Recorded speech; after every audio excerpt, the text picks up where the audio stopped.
Noticias, la voz de Carlos Pacheco. El doctor Pacheco es nuestro especialista en temas educativos. Bienvenido, Carlos, ¿cómo estás? Ángel, buenos días, qué gusto me da saludarte a ti y a todo el auditorio esta mañana. Todo muy bien, aquí con el tema de educación, que pues hay que hablar de educación, mi querido Ángel, y hay que hablar de evaluación del aprendizaje, que es una de las cosas que siempre es muy sano saber cómo estamos y cómo vamos.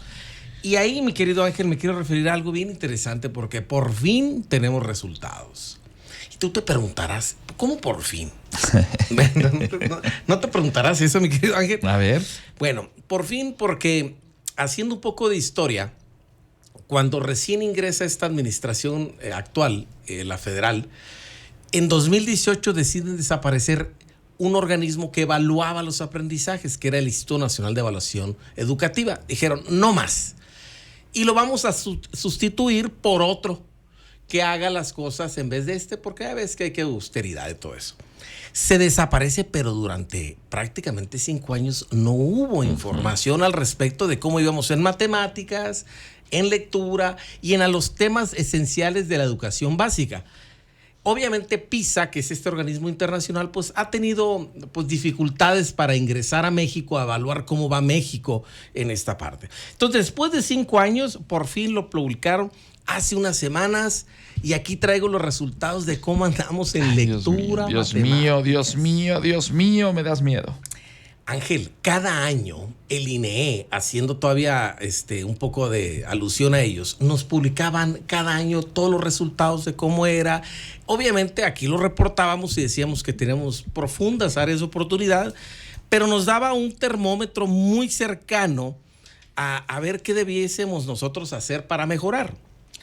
Este examen se hizo entre septiembre y noviembre del 2022. Fueron 3 pruebas. 3 pruebas que consistieron en lectura, matemáticas y otros temas que se llama formación cívica y ética. Correcto.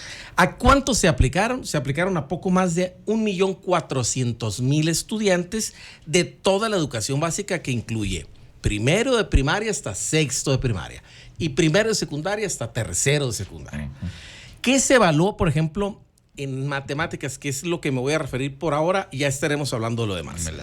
De matemáticas se estuvieron evaluando temas como el número, álgebra, variación, y dentro de los números naturales, decimales, sumas, resta, multiplicación. Digo, para poner en contexto, porque voy a decir cómo nos fue. Los conceptos aritméticos básicos que debería aprender cualquier niño en la primaria y luego ya en el tema de la álgebra, pues en la secundaria, ¿verdad? Exactamente. Y también, pues se vieron cuerpos geométricos, identificar ángulos, lados, lectura de mapas, trayectorias, perímetros, cuestiones que son básicas. También se analizaron datos como organización, tablas, frecuencias, para ver qué pasó. Ahora, ¿qué pasó, por ejemplo, con el dato más difícil, que fue quinto de primaria? En quinto de primaria, mi querido Ángel, pues resulta que solamente de esa población que se evaluó, 32% de la población tuvo aciertos positivos. Madre de mi vida.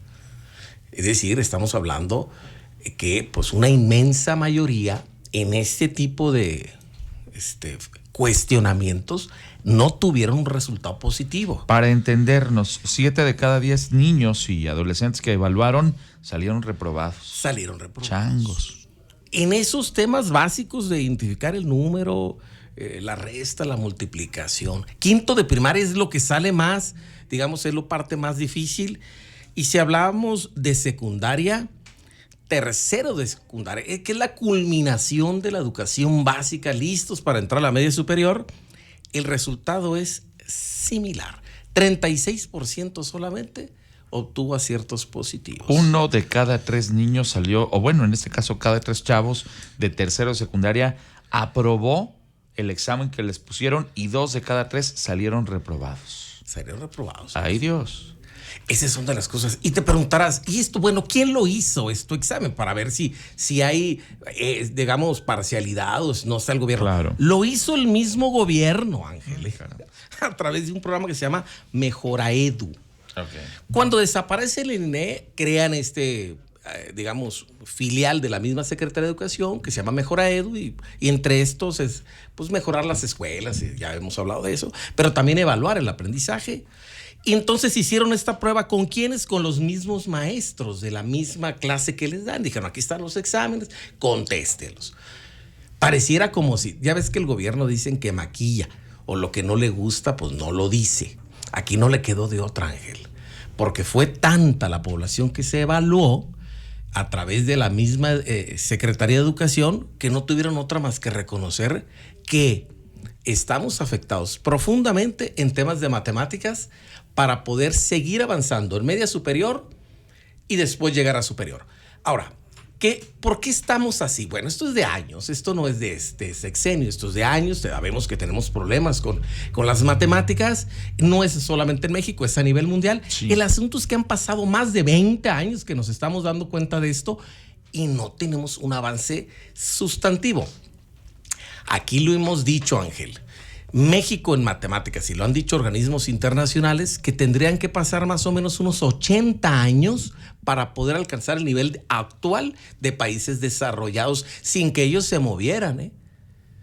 Entonces se pregunta uno, ¿y cuál es la estrategia? Porque se la preguntaron la estrategia a la secretaria de Educación a nivel federal, Leticia Ramírez, y no supo contestar qué iba a hacer con matemáticas, Ángel. ¿Cómo le vamos a hacer para poder resolver este asunto? Porque obviamente esto se agrava profundamente con el tema de la pandemia. Con este tiempo que estuvimos aislados, pues no hubo mecanismos en donde los alumnos tuviesen la oportunidad de poder mejorar en estas profundas deficiencias. Y no quiero poner más negro el panorama, pero además me parece a mí que no hemos visualizado completamente todos los efectos que tuvo la pandemia, sobre todo en los más chiquillos. Porque muchos de estos niños, si tú tienes, como es mi caso, ya tengo más de 40 años, pues a lo mejor los 2 años que estuvimos metidos ahí en confinamiento, o entre que sí, que no, porque nosotros veníamos aquí todos los días, pero la gente que sí estuvo y que estuvo cuidándose y guardándose, etcétera, etcétera, llega un momento, y no me digas que no pasa, Carlos, que se te va el avión y dices, ay caray, a ver, déjame ver dónde estaba en septiembre del 2020. Déjame ver qué estaba haciendo en febrero de 2021. O sea, se te borró el cassette. Ahora imagínate un niño que tiene 5 años y que de esos 5 años 2 los tuvo en confinamiento. La tercera parte de su vida estuvo borrado, estuvo en una nube. Y no sabemos cómo va a afectar eso. Y si además tenemos planes y proyectos educativos francamente deficientes, y tenemos una funcionaria de la Secretaría de Educación que en una conferencia mañanera se pone, ay no, pero es que yo sí voy, ¿cómo dijo? Yo sí saqué 10, pero tú no. O sea, se ponen a hacer pantomimas y payasadas en vez de construir el más elemental sistema educativo para este país, para que esos niños que quedaron rezagados puedan salir adelante y que no tengamos a 2 de cada 3 niños reprobados, pues me parece de horror. Sí, Ángel. Y cuando más se ve el panorama de la estrategia es que pues estamos hablando de cuestiones políticas, se habla solamente de quién va a suceder al que está, de a quién le entrego el famoso estandarte, no sé cómo le llaman. El bastón de mando. El bastón de mando. Es decir, el debate está concentrado en temas que no abonan a un progreso de una nación.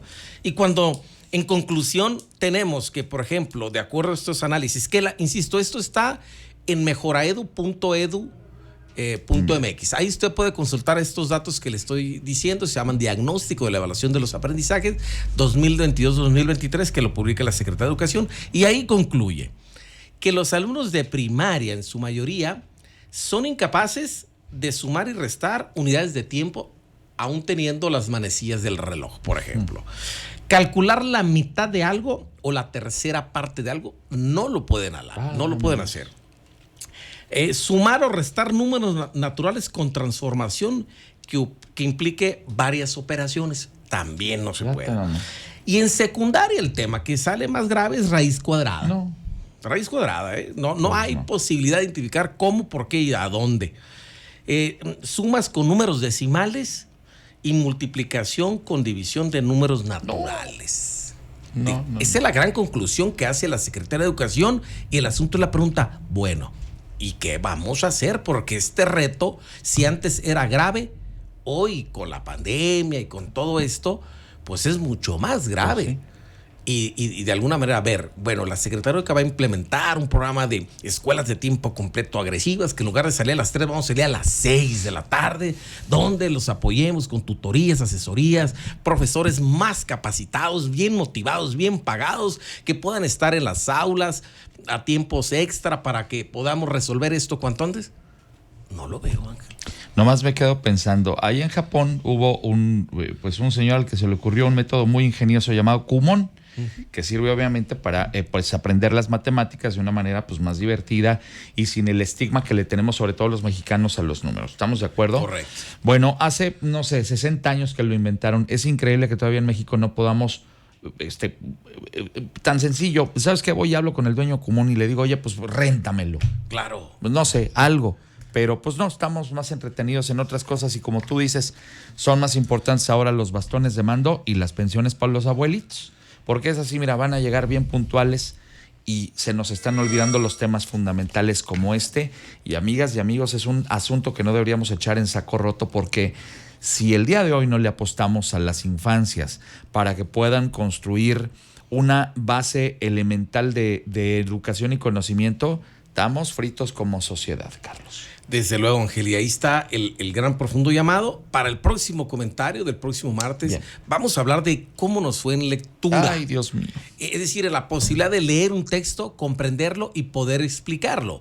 No solo no tener la capacidad de escribir bien, porque eso es otro tema. Simplemente comprensión lectora. Vamos a hablar de eso y vamos a decirle a usted en dónde estamos. Por si usted ahorita va en camino a dejar a su hijo a la escuela, ay, dígale. Dios. Dígale que le echa muchas ganas porque el futuro cada vez es más complicado cuando vivimos en una sociedad del conocimiento como la nuestra, donde es tecnología, aprendizajes, competitividad, competencias y sobre todo, pues salir adelante. Qué miedo. Pues ay, Carlos, ¿qué te digo? Muchas gracias. Gracias, Ángel. Buen martes, hay que echarle ganas. Pues sí. Esto nos sirve para ver dónde vamos a salir. Es cierto. El punto de partida, pero porque si no lo analizamos, vamos a estar en un oscurantismo que nos va a llevar con años a pensar que estamos bien, aunque sí estamos bien, pero a lo mejor en el fondo no lo estamos tan bien. Bueno, son datos abrumadores, pero a final de cuentas pues nos sirven para fijarnos en la realidad y obviamente tomar decisiones también. Estimado Carlos, es un gusto recibirte. Gustos para mí estar contigo, Ángel, que tengamos todos un buen martes. Es Carlos Pacheco, nuestro especialista en temas educativos, 7:34. Vamos a hacer una pausa. Viene Jimena con el resumen.